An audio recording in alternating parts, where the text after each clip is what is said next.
Hi, my name is Grace Rubenstein, and for my cross cultural project, I did malnutrition issues and their impacts on women's health.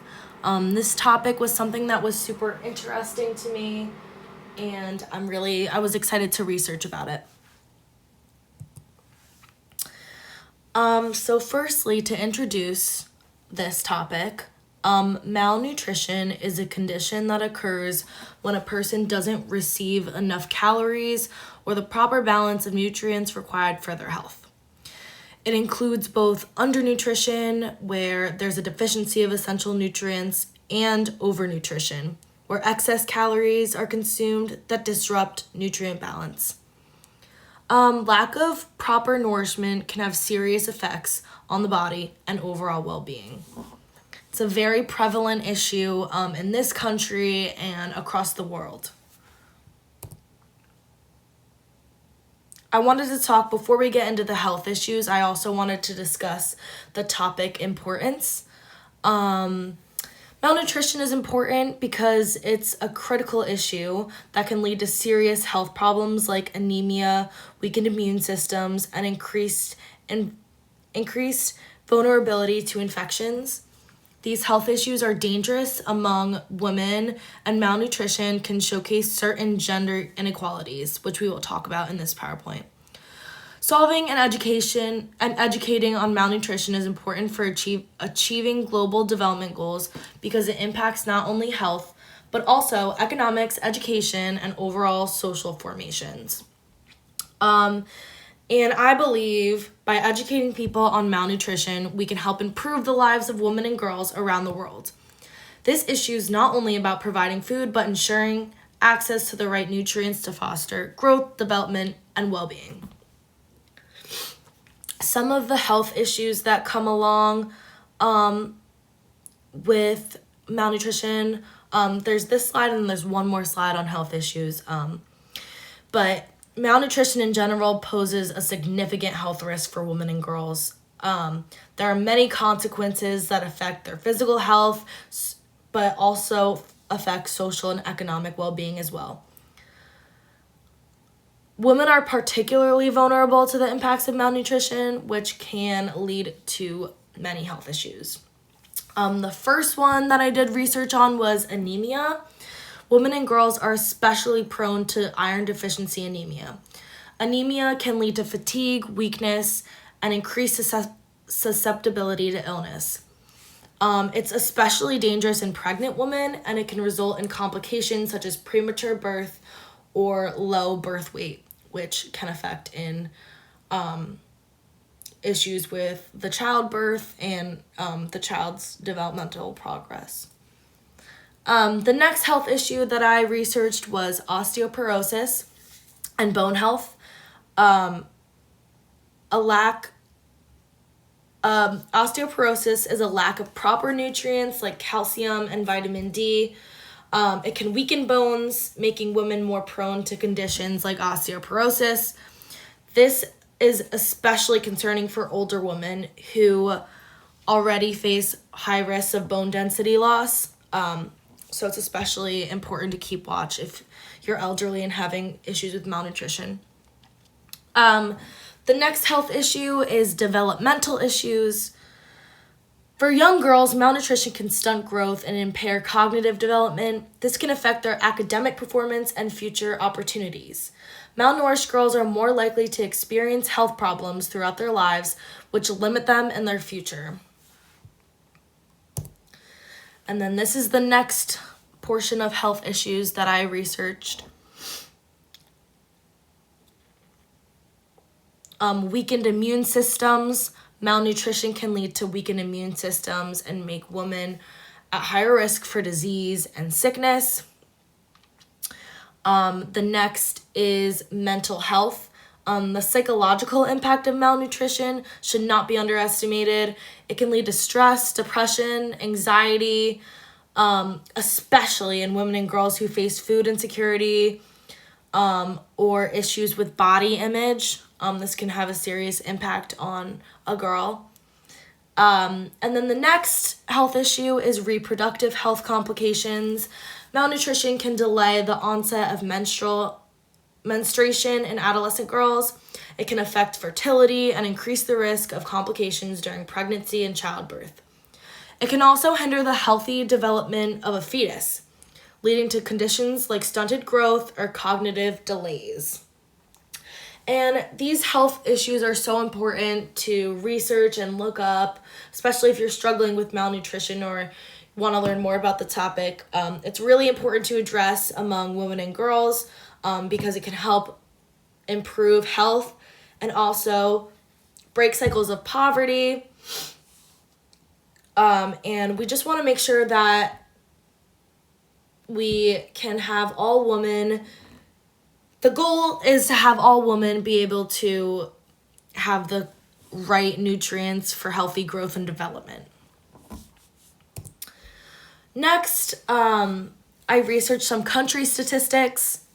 This chart from the Global Nutritional Report shows that malnutrition is a problem that impacts every country in the world.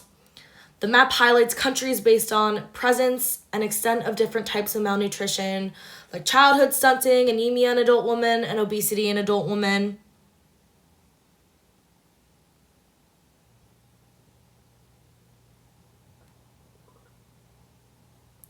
The chart uses 3 colors: light yellow for countries with at least one type of malnutrition, orange for countries dealing with 2, and dark orange for those facing all 3.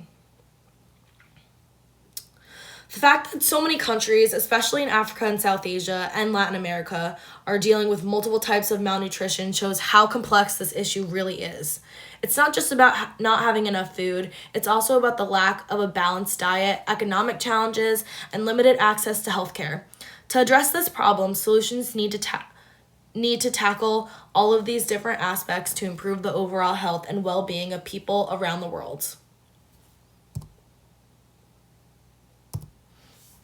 So then I did some research on the United States and malnutrition.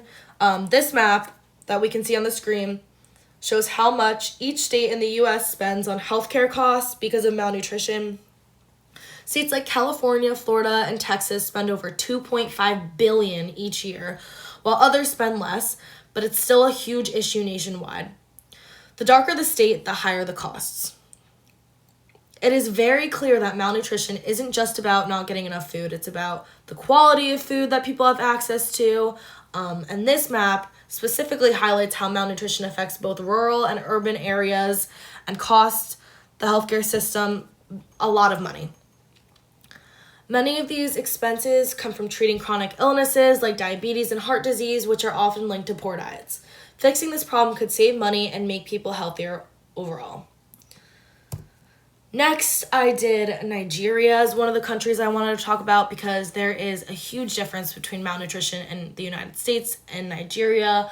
Not to be stereotypical, but usually we see in the United States, people have greater access to more food and we have a greater problem of obesity. And in Nigeria, it's the exact opposite. We have problems with anemia and not getting the essential nutrients from diets. Malnutrition is a major issue in Nigeria. It affects a lot of people, especially kids and women. Many people don't have enough food or the right kinds of food, leading to problems like stunted growth and extreme weight loss in children. A large number of kids under 5 aren't getting the nutrients they need, which impacts their growth and health. The reasons behind this are things like poverty, conflict, and limited access to healthcare. High food prices and shortages make it tough for families to eat balanced meals. On top of that, there isn't enough education or resources for mothers and children when it comes to nutrition. To improve this situation, Nigeria needs to focus on making healthy food more accessible, boosting healthcare, and educating people about good nutrition. And one thing that really stood out to me was education is so important because so many people don't even know about malnutrition and don't know why they're feeling a specific way. So it's really important that we teach it in schools, we teach it to children growing up because education can go a long way. Malnutrition and culture. Malnutrition is closely linked to cultural practices and beliefs in many communities.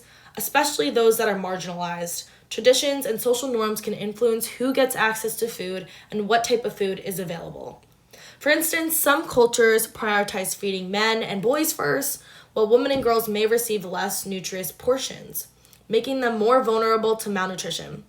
Additionally, certain cultural taboos may restrict specific foods that are crucial for a balanced diet, further impacting women and girls. Just again, making sure to address malnutrition requires understanding these cultural factors and finding culturally sensitive solutions.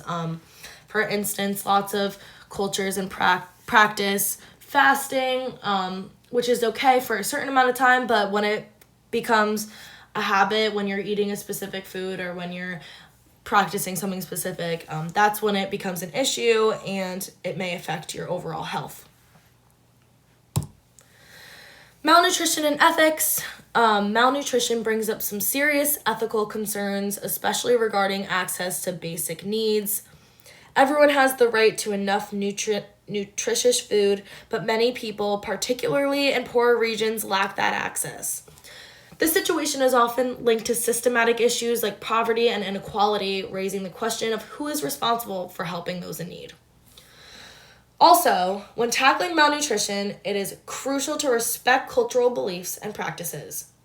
Effective solutions should empower communities instead of imposing outside perspectives, and balancing these ethical considerations is essential for creating fair and lasting changes.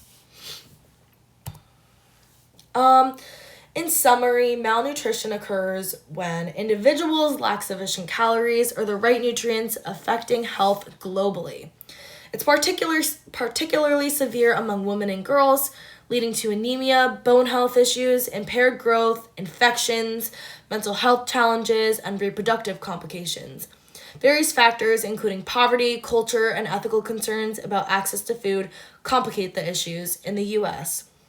Malnutrition significantly impacts healthcare costs in the United States, while in Nigeria, there is very high rates of child malnutrition due to conflict and poverty.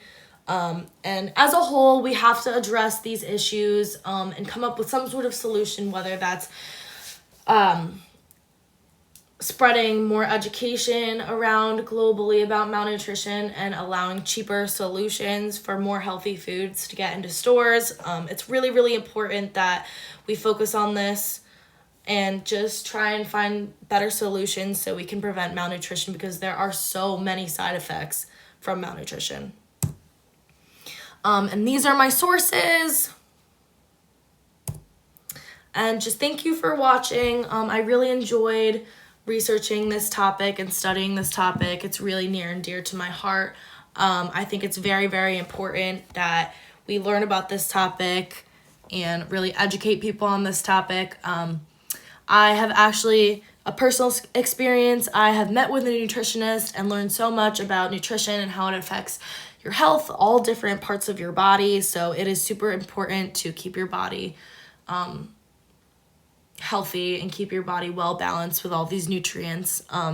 So definitely take a look at that in your own life and think about how your body feels when you're getting the right nutrients, and how to continue that, and maybe how to expand your knowledge of that and learn more about it, and maybe create a healthier diet for yourself. So yeah, that's really all. That's all I have to talk about. Thanks for watching. To end this presentation off, I just wanted to share some statistics on malnutrition, just some extra that I thought were really interesting to show how prevalent and real this issue is. So I found in 2022 about 735 million people worldwide were malnourished. This includes 390 million people that were underweight, 149 million children under 5 that were too short for their age, 45 million children under 5 that were too thin for their height, 37 million children under 5 that were overweight or obese. So This obviously is a very prevalent topic that people do not talk about as much as they should. It's often caused by lack of access to affordable foods, and cultural norms and lack of knowledge, like we talked about. But regions such as Southern Asia and Sub-Saharan Africa have some of the highest numbers of undernourished people in the world. But they are creating efforts to commit to food security and nutrition to reduce malnutrition. I thought that this was really relevant to us too, so I wanted to talk about what the United States is doing to take measures to address and decrease malnutrition. So there are nutrition assistance programs such as the Supplemental Nutrition Assistance Program. This program provides food assistance to low-income families, and improves access to nutritious foods. And there's also the Women, Infants, and Children Act, which offers nutrition support to pregnant women, new mothers, and young children. This includes healthy food vouchers and nutrition education, which is really, really important. There are also school meal programs that ensure children receive balanced meals at school, including the National School Lunch Program and the School Breakfast Program. There are also lots of public health campaigns. Different initiatives like My Plate and the Dietary Guidelines for Americans promote healthy eating and lifestyle choices, aiming to educate the public about nutrition. And there are also community-based programs. Local organizations often run nutrition education programs, community gardens, and food banks to increase access to healthy foods in poverty areas. And then I also wanted to talk about kind of the international efforts, the global efforts, because we know, especially in Nigeria, there's a lot of malnutrition, and the map that I showed before of the entire globe, it's so obvious that it's such a big issue. There are global nutrition programs. The U.S. Agency for International Development, it implements nutrition programs that are aimed at reducing malnutrition in developing countries and focuses on maternal and child health. There are partnerships with NGOs, which collaborate with non-governmental organizations to deliver nutritional programs and education in various regions worldwide. And there's also lots of research and funding, supporting research on nutrition-related issues and funding initiatives that aim to combat malnutrition globally. There's also a lot of policy advocacy, such as legislative support, which advocates for policies that address food security, such as the Farm Bill, which funds various nutrition programs. It also addresses food deserts, which is, sorry, I was figuring out what I wrote, which is working to eliminate food deserts, which are areas that have limited access to affordable and nutritious foods, through different types of community development and support, in more like poverty areas. But all these efforts basically show that globally we are trying to make an impact, and in our country we are trying to make an impact by implementing different acts to help people that do not have access to food. Also, as I talked about My Plate, I think we all kind of learned about My Plate in school. It's the plate that's divided up and has the veggies and the dairy and the proteins and all of that stuff. So that also is something that is being taught in school to this day.